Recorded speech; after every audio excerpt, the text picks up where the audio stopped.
مرنے کے بعد روح کیسے تڑپتی ہے؟ رسول اللہ صلی اللہ علیہ وآلہ وسلم نے فرمایا، میت پر سب سے زیادہ سخت حالت۔ بسم اللہ الرحمن الرحیم۔ انسان اپنی زندگی میں بہت سے کام محض اپنی لذت یا خواہش کو پورا کرنے کے لیے کرتا ہے، جس کی وجہ سے یا تو اس کا پیسہ برباد ہوتا ہے یا صحت برباد ہوتی ہے۔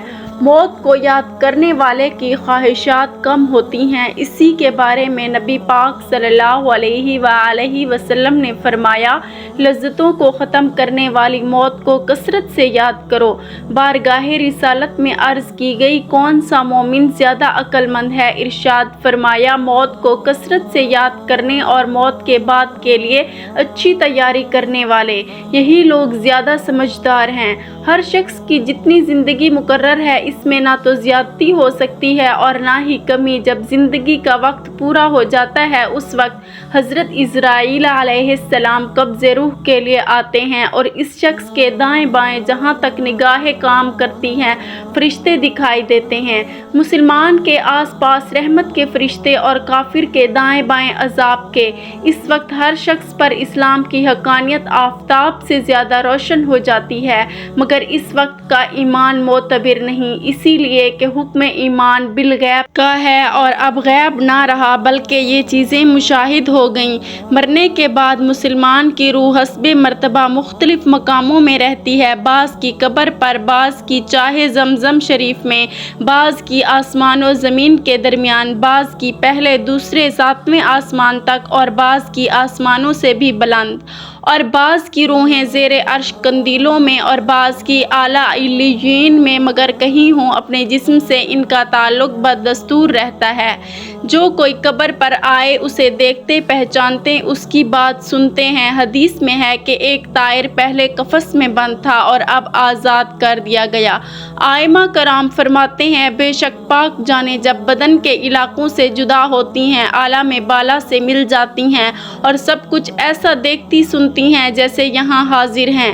حدیث میں فرمایا، جب مسلمان مرتا ہے اس کی راہ کھول دی جاتی ہے جہاں چاہے جائے۔ مردہ کلام بھی کرتا ہے اور اس کے کلام کو جن اور انسان کے سوا تمام حیوانات وغیرہ سنتے بھی ہیں۔ جب مردے کو قبر میں دفن کرتے ہیں اس وقت اس کو قبر دباتی ہے۔ اگر وہ مسلمان ہے تو اس کا دبانا ایسا ہوتا ہے جیسے ماں پیار میں اپنے بچے کو زور سے چمٹا لیتی ہے، اور اگر کافر ہے تو اس کو اس زور سے دباتی ہے کہ ادھر کی پسلیاں ادھر اور ادھر کی پسلیاں ادھر ہو جاتی ہیں۔ جب دفن کرنے والے دفن کر کے وہاں سے چلے جاتے ہیں اور وہ ان کے جوتوں کی آواز سنتا ہے، اس وقت اس کے پاس دو فرشتے اپنے دانتوں سے زمین چیرتے ہوئے آتے ہیں اور نہایت سختی کے ساتھ کرخت آواز میں سوال کرتے ہیں۔ پہلا سوال، تیرا رب کون ہے؟ دوسرا سوال، تیرا دین کیا ہے؟ تیسرا سوال، ان کے بارے میں تو کیا کہتا ہے؟ مسلمان ہے تو پہلے سوال کا جواب دے گا، میرا رب اللہ ہے، اور دوسرے کا جواب دے گا، میرا دین اسلام ہے۔ تیسرے سوال کا جواب دے گا، وہ تو رسول اللہ صلی اللہ علیہ وآلہ وسلم ہیں۔ اس وقت آسمان سے ایک منادی ندا کرے گا کہ میرے بندے نے سچ کہا، اس کے لیے جنت کا بچھونا بچھاؤ اور جنت کا لباس پہناؤ، اور اس کے لیے جنت کی طرف ایک دروازہ کھول دو۔ جنت کی نسیم اور خوشبو اس کے آس پاس آتی رہے گی اور جہاں تک نگاہ پھیلے گی وہاں تک اس کی قبر کشادہ کر دی جائے گی اور اس سے کہا جائے گا کہ تو سو جا۔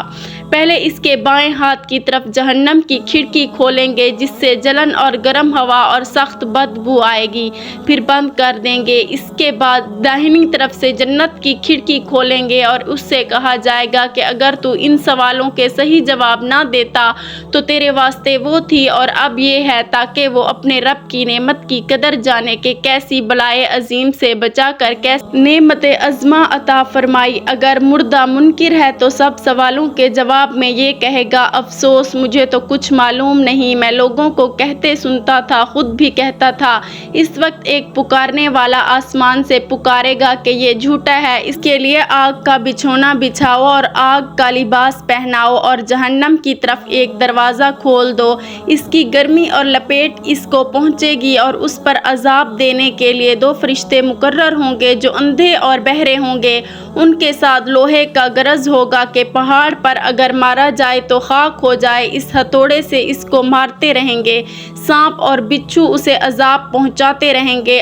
اعمال اپنی مناسب شکل پر متکشل ہو کر کتا یا بھیڑیا یا اور شکل کے بن کر اس کو اذیت پہنچائیں گے، اور نیکیوں کے اعمال حسن مقبول و محبوب صورت پر متکشل ہو کر انس دیں گے۔ نبی کریم صلی اللہ علیہ وآلہ وسلم نے فرمایا، موت کو کثرت سے یاد کیا کرو کیونکہ وہ گناہوں کو زائل کرتی اور دنیا سے بے رغبتی پیدا کرتی ہے۔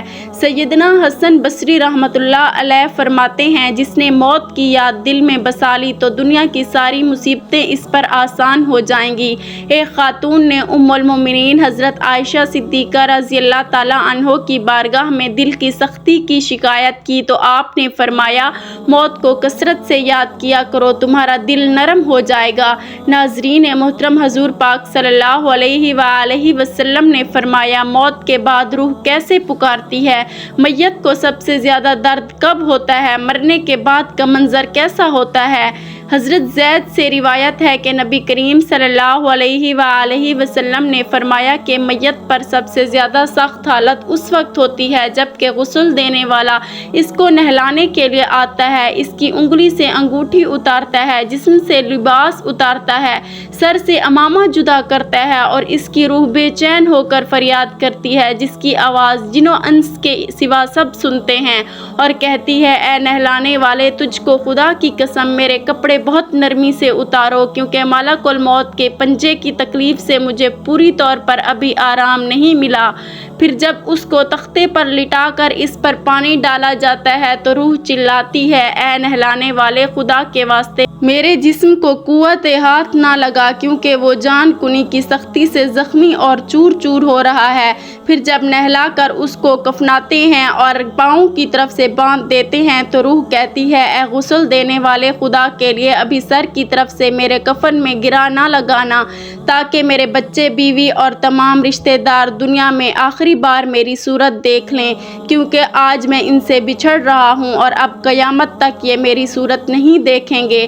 پھر جب اس کا جنازہ تیار کر کے گھر سے باہر نکالا جاتا ہے تو روح پکارتی ہے، اے جنازہ اٹھانے والوں، خدا کے واسطے ابھی جلدی نہ کرنا تاکہ میں اپنے بال بچوں اور عزیز و اقارب سے رخصت ہو لوں۔ اے جنازہ اٹھانے والوں، میں اپنی اولاد کو آج یتیم اور بیوی کو بیوہ چھوڑے جاتا ہوں، خدا کے لیے میرے بعد ان کو تکلیف نہ دینا۔ میں اپنا گھر اور مال و اسباب دوسروں کے لیے چھوڑے جاتا ہوں، اب یہاں کبھی واپس نہ آؤں گا اور قیامت تک کسی کی صورت نہ دیکھوں گا۔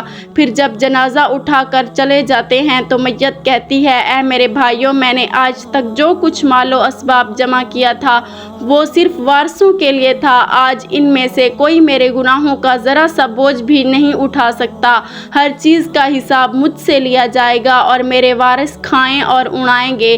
پھر جب نماز جنازہ کے بعد دفن سے پہلے کچھ لوگ اپنے اپنے گھر جانے لگتے ہیں تو میت کہتی ہے، اے میرے بھائیوں، خدا کے واسطے ابھی ایسا ظلم نہ کرو، مرنے والا تم سے مانوس تھا اور تم دفن سے پہلے لوٹے جاتے ہو۔ پھر جب اسے قبر میں اتارتے ہیں تو میت کہتی ہے، اے میرے وارثوں و ترکہ پانے والوں، میں نے جو کچھ مال جمع کیا تھا وہ سب تمہارے لیے چھوڑا، خدا کے لیے تم مجھ کو دعائے خیر اور فاتحہ سے بھلا نہ دینا۔ بزرگوں کا قول ہے کہ آخرت کی منزلوں میں سے قبر پہلی منزل ہے، اگر اس منزل میں نجات پائی تو اس کے بعد کی منزلیں بہت آسان ہیں، اور اگر یہاں عذاب میں مبتلا ہوا تو آگے چل کر اس سے زیادہ سختی ہوگی۔ حدیث شریف میں ہے کہ مردہ قبر میں ایسے ہے جیسے کوئی شخص پانی میں ڈوب رہا ہو اور مدد کے لیے فریاد کرتا ہو۔